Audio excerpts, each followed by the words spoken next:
এই ক্লাসে আমরা নিবন্ধনের কয়েকটা গুরুত্বপূর্ণ কোয়েশ্চেন নিয়ে আলোচনা করব, সেগুলোকে বোঝার চেষ্টা করব এবং ডিটেইলস এটাকে বিশ্লেষণ করার চেষ্টা করব।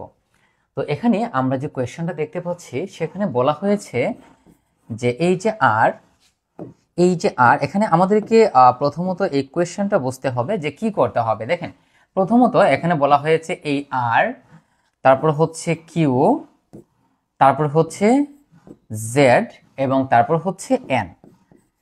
এই চারটার মধ্যে যে রিলেশনটা আছে সেটা আমাদেরকে এখান থেকে তৈরি করে দেখাতে হবে, বা এই চারটার মধ্যে যে রিলেশন সেটা আমাদেরকে এখানে দেখাতে হবে যে এই চারটার মধ্যে অ্যাকচুয়ালি কি রিলেশন আছে। এই জিনিসটা আমরা এখানে দেখার চেষ্টা করব যে এই চারটার মধ্যে কি রিলেশন আছে। তো খুবই সিম্পল একটা বিষয়। তো প্রথমত এই চারটা দ্বারা কি বোঝায় সেটাকে আমরা একটু লিখি। প্রথমে আর বলতে রিয়েল নাম্বার বোঝানো হয়, অর্থাৎ বাস্তব সংখ্যা বোঝানো হয়। কি বোঝানো হয়? এটা দ্বারা বাস্তব সংখ্যা বোঝানো হয়, এইটা দ্বারা বোঝানো হয় বাস্তব সংখ্যা। কিউ দ্বারা বোঝানো হয় মূলদ সংখ্যা। কিউ দ্বারা কি বোঝানো হয়? কিউ দ্বারা মূলদ সংখ্যা। অর্থাৎ এখানে যে চারটা আমরা দেখতে পাচ্ছি এই চারটাই হচ্ছে সেট। এই চারটাই কি? সেট। এখানে প্রথমে আর দ্বারা বাস্তব সংখ্যার সেটকে বোঝানো হয়, কিউ দ্বারা মূলদ সংখ্যার সেটকে বোঝানো হয়, তারপর হচ্ছে জেড দ্বারা পূর্ণ সংখ্যার সেটকে বোঝানো হয় এবং এন দ্বারা স্বাভাবিক সংখ্যার সেটকে বোঝানো হয়, অর্থাৎ ন্যাচারাল নাম্বারকে বোঝানো হয়। তাহলে এখানে জেডটা কি? জেডটা হচ্ছে পূর্ণ সংখ্যার সেট। জেড দ্বারা আমরা পূর্ণ সংখ্যা বুঝি, অর্থাৎ আর দ্বারা বোঝানো হয় বাস্তব সংখ্যার সেট, কিউ দ্বারা বোঝানো হয় মূলদ সংখ্যার সেট,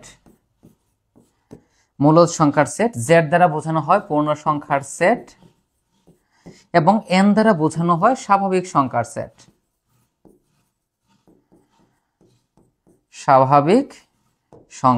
সেট। এখন তাহলে এই জিনিসটা দ্বারা আমরা কি বুঝলাম? তাহলে এই জিনিসটা আমরা দ্বারা বুঝলাম যে এই যে বাস্তব সংখ্যা, মূলদ সংখ্যা, পূর্ণ সংখ্যা এবং স্বাভাবিক সংখ্যা, এই চারটা সংখ্যার মধ্যে রিলেশনটা কি সেটা আমরা এখান থেকে প্রুফ করব। তো সবার প্রথমত আমাদেরকে এই জিনিসটা লিখতে হবে। দেখেন, প্রথমত আমরা এখান থেকে কি লিখব? যে এখানে আর বলতে আমরা বাস্তব সংখ্যার সেটকে বুঝি, আর বলতে বাস্তব সংখ্যার সেটকে বুঝি, কিউ বলতে আমরা মূলদ সংখ্যার সেটকে বুঝি, তারপর হচ্ছে জেড বলতে পূর্ণ সংখ্যার সেটকে বুঝি এবং এন বলতে আমরা স্বাভাবিক সংখ্যার সেটকে বুঝি। তো এই যে চারটা সেট, এই চারটা সেটকে যদি আমরা একটা চোখের মাধ্যমে বোঝানোর চেষ্টা করি তাহলে চোখটা হবে এরকম। প্রথমত হচ্ছে বাস্তব সংখ্যা, এই বাস্তব সংখ্যার সেটকে আর দ্বারা প্রকাশ করা হয়। তাহলে বাস্তব সংখ্যারে যদি আমরা অ্যানালাইজ করি তাহলে আমরা পাবো দুই ধরনের সংখ্যা। তো প্রথমটা কি দেখেন? মূলদ সংখ্যা, মানে বাস্তব সংখ্যার যদি আমরা ডিভাইড করি, আলাদা করি, তাহলে একটা পাবো আমরা মূলদ সংখ্যা এবং আরেকটা পাবো হচ্ছে অমূলদ সংখ্যা। একটা হচ্ছে মূলদ সংখ্যা এবং একটা হচ্ছে অমূলদ সংখ্যা। আচ্ছা, এই সংখ্যাগুলোকে আমরা একটু বিশ্লেষণ করি। প্রথম হচ্ছে বাস্তব সংখ্যা কি? বাস্তব সংখ্যা কি? তো এইটা বোঝার জন্য আমরা একটা রেখা অঙ্কন করলাম। সো এটা হচ্ছে আমাদের একটা রেখা। সো এটা হচ্ছে 0, আর এটাকে আমরা লিখলাম প্লাস ইনফিনিটি, আর এটাকে আমরা লিখলাম মাইনাস ইনফিনিটি। মানে ধনাত্মক অসীম সংখ্যক পর্যন্ত মান, আবার ঋণাত্মক অসীম সংখ্যক পর্যন্ত না মান, এর মধ্যে যা থাকবে সবগুলোই হচ্ছে বাস্তব সংখ্যা। এবং এই যে লাইনটা, এই লাইনটাকে বলা হয় বাস্তব সংখ্যার লাইন বা বাস্তব লাইন।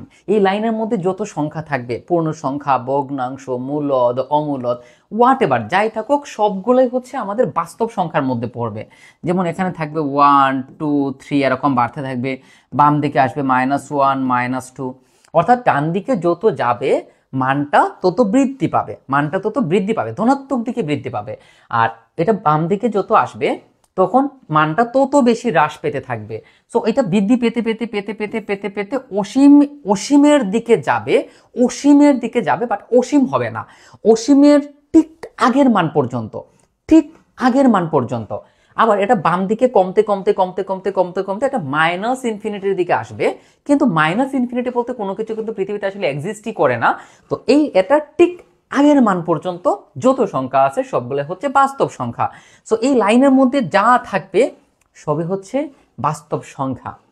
এখন এই বাস্তব সংখ্যারে আমরা দুই ভাবে ভাগ করতে পারি। একটা হচ্ছে মূলদ সংখ্যা এবং আরেকটা হচ্ছে অমূলদ সংখ্যা। একটা হচ্ছে মূলদ সংখ্যা এবং একটা হচ্ছে অমূলদ সংখ্যা। অমূলদ সংখ্যা এভাবে মাঝখানে টান দ্বারা আসলে অমূলদ সংখ্যাকে বোঝানো হয়। তাহলে মূলদ সংখ্যা এবং অমূলদ সংখ্যাটা আসলে কি? ফর এক্সাম্পল, আমি একটা সংখ্যা নিলাম 2/5, তার মানে এই সংখ্যাটা অবশ্যই ভগ্নাংশ আকারে আমরা লিখতে পারি, ভগ্নাংশ আকারে লিখতে পারি। আবার আমি আরেকটা লিখলাম 9/7, আপনি যে কোনো সংখ্যা লিখতে পারেন। 9/7 মনে করেন -9/7 বা 9/7, এই সংখ্যাটাকে আমরা ভগ্নাংশ আকারে লিখতে পারি। তার মানে যে সংখ্যাকে আমরা ভগ্নাংশ আকারে লিখতে পারি সেটা হচ্ছে মূলদ সংখ্যা। তবে এখানে মনে রাখতে হবে হর কিন্তু 0 হওয়া যাবে না। তো আমি যদি এটাকে আরেকটু সুন্দরভাবে বলি, তাহলে এই p/q আকারের যে সংখ্যাগুলো সেগুলাই হচ্ছে মূলদ সংখ্যা, বাট কিউ 0 হতে পারবে না। যদি কিউ 0 হয়ে যায় তাহলে এই বিষয়টা কেমন হবে দেখেন, তখন এটা হয়ে যাবে p/0। আর p/0 মানে এই p/0টা হচ্ছে একটা অনির্ণয় আকার। এই p/0 হচ্ছে একটা অনির্ণেয় আকার। অনির্ণয় আকার মানে কি? অনির্ণয় আকার মানে হচ্ছে যে আকারের মান আমরা বের করতে পারি না, যে আকারের মান আমরা বের করতে পারি না ওইগুলো হচ্ছে অনির্ণয় আকার। কোনো সংখ্যাকে আপনি ভাগ করছেন, তো এখানে ভাগ করতে হলে অবশ্যই এখানে এই জিনিসটা আপনাকে জানতে হবে যে কি ধারা আপনি ভাগ করছেন। তো আপনি যদি এখানে কি ধারা ভাগ করছেন সেটাই না জানেন তাহলে তো আসলে এখানে ভাগ করা যাচ্ছে না। সো p/q, তার মানে p কে কোনো কিছু ধারায় ভাগ করা হচ্ছে না। ভাই যেহেতু কোনো কিছু ধারায় ভাগ করা হচ্ছে না তাহলে এখানে ভাগের বিষয়টাই আসতেছে না। সো এগুলো হচ্ছে অনির্ণয় আকার। আরও কিছু অনির্ণয় আকার আছে, যেমন আমরা যদি একটা সংখ্যা n নেই তাহলে এইটার সাথে যদি আমরা কম্পেয়ার করি তাহলে n/0 একটা অনির্ণয় আকার, 0/0 একটা অনির্ণয় আকার, এরকম আরও অনেক অনির্ণয় আকার আপনারা পেয়ে যাবেন। তাহলে মূলদ সংখ্যা আমরা বুঝলাম। এখন অমূলদ সংখ্যাটা কি? অমূলদ সংখ্যাটা কি? তো অমূলদ সংখ্যা হচ্ছে যে সংখ্যার মান অসীম পর্যন্ত চলতেই থাকবে, মানে যে সংখ্যার মান সারা জীবন চলতেই থাকবে, কখনোই শেষ হবে না, ওইটা হচ্ছে অমূলদ সংখ্যা। For example √2। সো √2 এর মান হচ্ছে, আচ্ছা √3, আমরা 3 নেই, √3 1.73, এটা এভাবে মানগুলো চলতেই থাকবে। আপনি যদি সারা জীবনে এই মানগুলোকে কাউন্ট করতে থাকেন তাও এই মানটা শেষ হবে না। সো এটা হচ্ছে একটা অমূলদ সংখ্যা। সো আমি যদি সহজভাবে বলি তাহলে যে সংখ্যাকে p/q আকারে প্রকাশ করা যায় না সেটি হচ্ছে অমূলদ সংখ্যা। আর যদি একটা প্র্যাকটিক্যালি চিন্তা করি তাহলে যে সংখ্যাটার মান অসীম পর্যন্ত যাবে, কখনোই শেষ হয় না এরকম একটা আকার, সেটা হচ্ছে অমূলদ সংখ্যা। ওকে, তাহলে বুঝলাম যে বাস্তব সংখ্যাকে যদি আমরা ডিভাইড করি তাহলে আমরা দুই ধরনের সংখ্যা পাই, একটা হচ্ছে মূলদ সংখ্যা এবং একটা হচ্ছে অমূলদ সংখ্যা। এখন দেখেন, যদি আমরা মূলদ সংখ্যাকে আলাদা করি তাহলে এখান থেকেও কিন্তু আমরা খুব সুন্দরভাবে আবার দুই ধরনের সংখ্যা পেয়ে যাব। একটা হচ্ছে ভগ্নাংশ, একটা হচ্ছে পূর্ণ সংখ্যা। তো এটাকে আমরা একটু বুঝি। সো মূলদ সংখ্যা, তো আমরা একটু আগে কি বলেছিলাম যে p/q আকারে যে সংখ্যাগুলো আছে সেইগুলো হচ্ছে মূলদ সংখ্যা। সো আমি এখানে বলেছিলাম যে 2/5 এটা হচ্ছে একটা মূলদ সংখ্যা, 9/7 এটা একটা মূলদ সংখ্যা। তার মানে এটা তো ভগ্নাংশ আকারে আছে, তার মানে ভগ্নাংশ টাইপের যে সংখ্যা সেইগুলো হচ্ছে মূলদ সংখ্যা। এখন প্রশ্ন হচ্ছে, ভাই তাহলে কি সব ভগ্নাংশ সংখ্যাগুলোই শুধু মূলদ সংখ্যা, অন্য কোনো সংখ্যা কি মূলদ সংখ্যা হয় না? হয়, ডেফিনেটলি হয়। যেমন দেখেন, মনে করেন 5, এই 5টা একটা পূর্ণ সংখ্যা, ডেফিনেটলি এটা একটা পূর্ণ সংখ্যা। সো এই 5 এর নিচে কিন্তু 1 আছে, কারণ আমরা জানি যে পৃথিবীর সকল পূর্ণ সংখ্যার নিচে 1 আছে। তো যেহেতু 1 আছে, সো এটাকে আমরা ভগ্নাংশ আকারে লিখতে পারি। সো এটাও একটা পূর্ণ সংখ্যা, মূলদ সংখ্যা। তার মানে মূলদ সংখ্যাকে অ্যাকচুয়ালি দুই ভাগে আমরা আলাদা ভাগ করতে পারি, একটা হচ্ছে ভগ্নাংশ এবং একটা হচ্ছে পূর্ণ সংখ্যা। এবং পূর্ণ সংখ্যাকে আসলে জেড দ্বারা প্রকাশ করা হয়, এটা জেড হবে, পূর্ণ সংখ্যাকে জেড দ্বারা প্রকাশ করা হয়। আচ্ছা, তারপরে আমরা আসি, এটাকে আমরা এখানে নিয়ে নেই। ওকে, পূর্ণ সংখ্যার সেটকে হচ্ছে মূলদ সংখ্যার সেট কিউ, পূর্ণ সংখ্যার সেট হচ্ছে জেড, পূর্ণ সংখ্যার সেট হচ্ছে জেড, আর এটা হচ্ছে কিউ, এরকম দেবো। এখন দেখেন, এখন এই জিনিসটা আমরা একটু বুঝি যে ভগ্নাংশ বুঝলাম, তাহলে আবার পূর্ণ সংখ্যা কিন্তু আবার 3 রকম হতে পারে, একটা হচ্ছে ঋণাত্মক, একটা শূন্য এবং একটা হচ্ছে ধনাত্মক। আচ্ছা, এটাকে আমরা পুরোটা লিখি, একটা ঋণাত্মক, একটা শূন্য, একটা হচ্ছে ধনাত্মক। ওকে, একটা হচ্ছে ধনাত্মক। সো বিষয়টাকে একটু বোঝার চেষ্টা করি। একটু বোঝার চেষ্টা করি। প্রথমত হচ্ছে যে পূর্ণ সংখ্যাগুলো যেগুলো আছে, সো পূর্ণ সংখ্যা কোনগুলো দেখেন, আমি যদি একটা বাস্তব লাইন নেই, এটা হচ্ছে আমাদের বাস্তব লাইন, বাম দিকে আসলে মাইনাস ইনফিনিটি, ডান দিকে আসলে প্লাস ইনফিনিটি।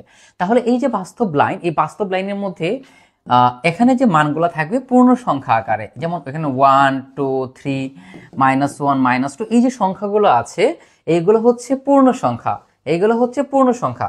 তাহলে এখানে খেয়াল করেন তো, এই যে এখানে পূর্ণ সংখ্যা আছে, এই যে পূর্ণ সংখ্যা আছে, এখানে দেখেন এই যে ঋণাত্মক সংখ্যা আছে, ধনাত্মক সংখ্যা আছে, আবার শূন্য আছে। এই জিনিসটি হচ্ছে এখানে যে একটা হচ্ছে ঋণাত্মক, একটা শূন্য, একটা হচ্ছে ধনাত্মক। আর এই ধনাত্মক সংখ্যাগুলি হচ্ছে স্বাভাবিক সংখ্যা। কারণ স্বাভাবিক সংখ্যা কাকে বলে? স্বাভাবিক সংখ্যা হচ্ছে 0 থেকে বড় যে সংখ্যাগুলো আছে সেগুলো হচ্ছে স্বাভাবিক সংখ্যা। আবার 0 থেকে বড় সংখ্যাগুলো হচ্ছে ধনাত্মক সংখ্যা। 0 থেকে বড় সংখ্যাগুলো হচ্ছে ধনাত্মক সংখ্যা। তো স্বাভাবিক সংখ্যাগুলো হচ্ছে ধনাত্মক সংখ্যা। তো এই যে টোটাল একটা রিলেশন আমরা দেখতে পাচ্ছি, এইটি হচ্ছে বাস্তব সংখ্যা, তারপর হচ্ছে মৌলিক সংখ্যা, পূর্ণ সংখ্যা এবং স্বাভাবিক সংখ্যার মধ্যে সম্পর্ক। এবং এই টোটাল বিষয়টাকে আপনি এভাবে এক্সপ্লেন করতে পারেন, দেখেন। সো এটাকে আমরা কি লিখতে পারি, যে এটা হচ্ছে নোট জাস্ট বোঝার জন্য, যে ন্যাচারাল নাম্বারটা হচ্ছে পূর্ণ সংখ্যার মধ্যে আছে, আবার পূর্ণ সংখ্যাটা হচ্ছে মূলদ সংখ্যার মধ্যে আছে, আবার মূলদ সংখ্যাটা হচ্ছে বাস্তব সংখ্যার মধ্যে আছে, মূলদ সংখ্যাটা হচ্ছে বাস্তব সংখ্যার মধ্যে আছে। তো এই যে বিষয়টা, এইটাই হচ্ছে এই সংখ্যাগুলোর মধ্যে রিলেশন। তো আশা করি আমরা এটা বুঝতে পেরেছি। ওকে, সো এখানে যে কোয়েশ্চনটা আছে এটা একেবারে সিম্পল একটা কোয়েশ্চন। সো এখানে টোটাল আনসারটা লিখাই আছে, জাস্ট আমি বুঝিয়ে দিচ্ছি। একেবারেই সিম্পল কোয়েশ্চন। দেখেন, এবিসি তিনটা হচ্ছে বাস্তব সংখ্যা, তাহলে আমাদেরকে প্রুফ করতে হবে, এবং মানে এবিসি তিনটা বাস্তব সংখ্যা এবং a প্লাস বি সমান হচ্ছে a প্লাস সি হলে আমাদেরকে প্রুফ করতে হবে আমাদেরকে প্রুফ করতে হবে b ইকুয়াল টু সি। একেবারে সিম্পল একটা বিষয়। সো আমরা দেখেন, এটা আমরা একেবারে সহজভাবে এটাকে আমরা জানি, যে যেহেতু এখানে a plus b equal to a plus c, একটু আমি এটাকে বোঝার চেষ্টা করি। দেখেন এখানে কি বলা হয়েছে, এখানে বলা আছে a প্লাস বি সমান a plus c, a plus b সমান a প্লাস সি, এটা দেয়া আছে। এবং এখানে এই যে এখানে a তারপর b তারপর সি দেয়া আছে, এগুলো হচ্ছে রিয়েল নাম্বার, অর্থাৎ এগুলো বাস্তব সংখ্যা। দেখেন ভাই, একেবারে সিম্পল বিষয়, এগুলো হচ্ছে বাস্তব সংখ্যা। এখন আমাদেরকে কি প্রুফ করতে হবে? প্রাথমিকভাবে এটা আমরা জানি যে উভয় পক্ষ থেকে যদি আমরা এই এটাকে বাদ দিয়ে দেই তাহলে আমরা পেয়ে যাব b ইকুয়াল টু সি। এই জিনিসটা আপনাকে প্রমাণ করে দেখাতে হবে যে এই অংশটা বাদ দিলে আমরা কিভাবে b ইকুয়াল টু সি পাই। তো এই জিনিসটা করার জন্য দেখেন, আমাদের কিন্তু এ বাদ দিতে হবে। সো উভয় পক্ষে আমরা কি করব দেখেন, উভয় পক্ষে আমরা মাইনাস এ যোগ করে দিব, উভয় পক্ষে আমরা মাইনাস এ যোগ করে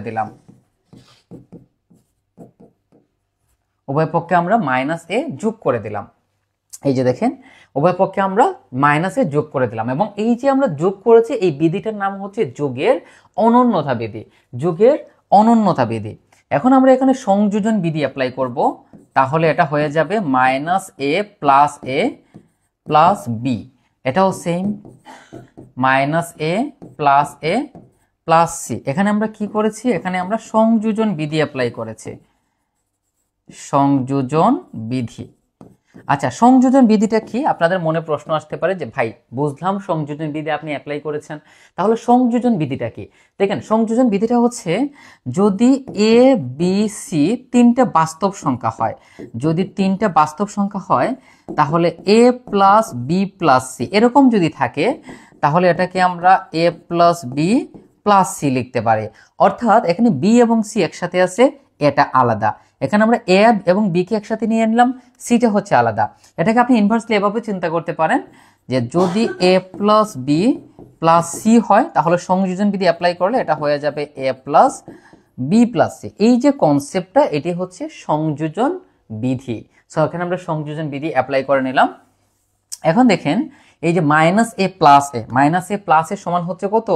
মাইনাস এ প্লাস এ সমান হচ্ছে 1। মাইনাস এ প্লাস এ সমান হচ্ছে মাইনাস এ প্লাস এ সমান হচ্ছে 0। এটা হচ্ছে যুগের বিপরীত বিধি, এটাকে বলা হয় যুগের বিপরীত বিধি। তাহলে এটা কি হয়ে যাবে 0 প্লাস বি সমান 0 প্লাস সি। এখানে আমরা ব্যবহার করেছি যুগের বিপরীত বিধি, যুগের বিপরীত বিধি। আমি একটু লিখে দিচ্ছি, যুগের বিপরীত বিধি। আচ্ছা, যুগের বিপরীত বিধিটা কি?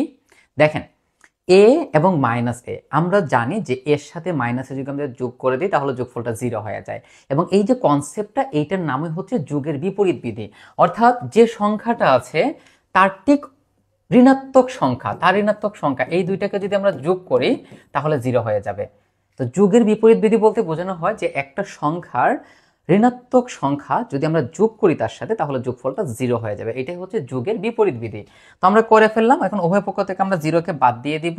এখন এই যে বাদ দিয়াটা, এটাকে বলা হয় অভেদকের অস্তিত্ব বিধি, যুগের অভেদকের অস্তিত্ব বিধি। যুগের ক্ষেত্রে অভেদক উপাদান হচ্ছে 0, গুণের ক্ষেত্রে অভেদকের উপাদান হচ্ছে 1। এবং এই যে কনসেপ্টটা, এটা আমরা বেসিক ক্লাসে আলোচনা করেছি।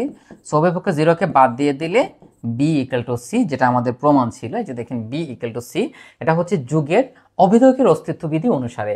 যুগের ক্ষেত্রে অভেদকের অস্তিত্ব বিধিকে, মানে অস্তিত্ব বিধি অনুযায়ী অভেদক উপাদান হচ্ছে 0 এবং গুণের ক্ষেত্রে অভেদক উপাদান হচ্ছে 1, এবং এইটাই হচ্ছে এটার প্রমাণ। চলুন আমরা পরের কোয়েশ্চন দেখি।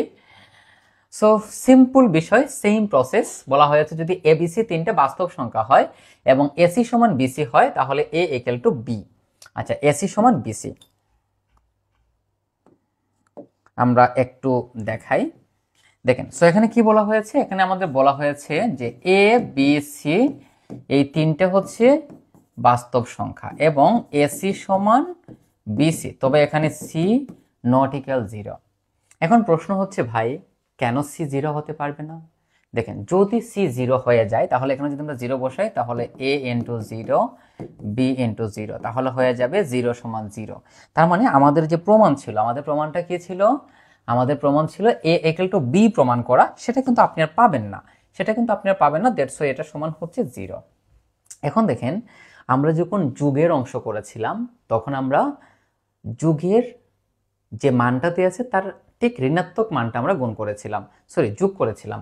আর যেহেতু এখানে গুণাকারী আছে, সো উভয় পক্ষ থেকে আমরা সি কে বাদ দিব। সো উভয় পক্ষে আমরা এসি লিখে নিলাম। এই সি এর বিপরীত উপাদান, মানে গুণাত্মক বিপরীত উপাদান আমরা দ্বারা গুণ করব, গুণাত্মক বিপরীত উপাদান দ্বারা গুণ করব। আমাদের উদ্দেশ্য কি? আমাদের উদ্দেশ্য হচ্ছে, দেখেন এখানে এসি সমান যদি বিসি হয় তাহলে সিম্পল বিষয় এ সমান বি হবে, কারণ সি তো কাটা যাবে। এই যে কাটা যাওয়ার কনসেপ্টটা, এইটা কিন্তু আমরা এখানে প্রুফ করতেছি। সো সি কে আমরা বাদ দেব। সো সি ইনভার্স দ্বারা গুণ করে দিব। So BC C inverse. এখন আমরা যদি সংযোজন বিধি অ্যাপ্লাই করি তাহলে এ আর সি সি ইনভার্স একসাথে হয়ে যাবে, বি সি ইনভার্স একসাথে হয়ে যাবে। সি সি ইনভার্স মানে হচ্ছে 1, বি সি সি ইনভার্স মানে হচ্ছে 1। আর এই যে এই 1, এইটাই হচ্ছে আসলে গুণের অভেদকের অস্তিত্ব বিধি। গুণের অভেদকের অস্তিত্ব বিধি অনুযায়ী অভেদকের উপাদান হচ্ছে 1, তাহলে এখানে 1টা হচ্ছে অভেদকের উপাদান। যুগের ক্ষেত্রে অভেদকের উপাদান হচ্ছে 0। যুগের ক্ষেত্রে আমরা যোগ করি, গুণের ক্ষেত্রে গুণ করি। যেমন এখানে সি ইনভার্সটাকে আমরা গুণ করেছিলাম, এবং যুগের ক্ষেত্রে দেখেন, যুগের ক্ষেত্রে কিন্তু আমরা যে উপাদানটা ছিল তার ঠিক ঋণাত্মক উপাদান দ্বারা আমরা যোগ করেছিলাম। আর এইটা হচ্ছে যে সংখ্যা, যে উপাদানটা থাকবে তার গুণাত্মক উপাদান দ্বারা আমরা গুণ করব। এই কনসেপ্টটা জাস্ট আপনাকে বুঝতে হবে। তো 1 এর সাথে গুণ করলে সেম হয়ে যাবে, তাহলে আমরা পেয়ে যাব এ ইকুয়াল টু বি। তাহলে দেখেন আমরা পেয়ে গেলাম এ ইকুয়াল টু বি। তো এই ছিল আমাদের প্রমাণ। খুবই সিম্পল আসলে একটা কোয়েশ্চন, সো এই যে থিওরামটা নিয়ে আমরা আলোচনা করলাম, আশা করি আপনারা এটা ভালো করে বুঝতে পেরেছেন। এরপরে যদি না বোঝেন বা কোনো কনফিউশন ও ডাউটস থাকে, অবশ্যই আপনারা প্রশ্ন করবেন। ধন্যবাদ সবাইকে।